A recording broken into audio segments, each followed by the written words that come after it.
দেখো, তো আজকে আমরা এই রিজনিংটা চেষ্টা করবো যত তাড়াতাড়ি সম্ভব সেটা করার। তো আমরা এটা কোডিং ডিকোডিং চ্যাপ্টার আনকনস্ট্রাক্ট করে কি করে করবো, দেখো দেওয়া রয়েছে এ বি সি ডি সমান সমান 24। আমরা জানি এ মানে 1, এটা মানে 2 3 4। যদি গুণ করি 3 4 12, 12 2 24, তাহলে একে অপরের সঙ্গে গুণ করে আমি এটা পাচ্ছি।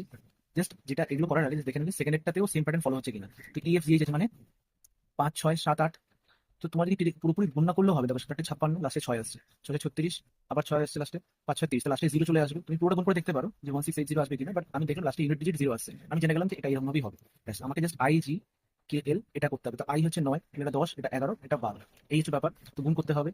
সব থেকে সুবিধা হচ্ছে তুমি 12 দিয়ে 9 গুণ করো, 108 হবে। ঠিক, 108 এর পরে 10 গুণ করলে কত হবে, এখানে 0 হবে, আর এখানে আমাকে 11 গুণ করতে হবে। এবার আমি কেন 11 দিয়ে করে দিলাম, কারণ 11 দিয়ে গুণ করাটা সহজ। কি করে গুণ করবো? ফার্স্টে হচ্ছে এই সংখ্যাটা যা আছে লিখে দেবো। নেক্সট এই দুটোকে যোগ করে লিখবো, কত হবে, 8 হবে। তারপর এই দুটোকে যোগ করে লিখে কত হবে, 8 হবে। তারপরে এই দুটোকে যোগ করে লিখে কত হবে, 1 হবে। আর লাস্টে এইদিকে সংখ্যাটাকে লিখে দেবো। আমার আনসার বেরিয়ে গেলো 1188। ক্লিয়ার?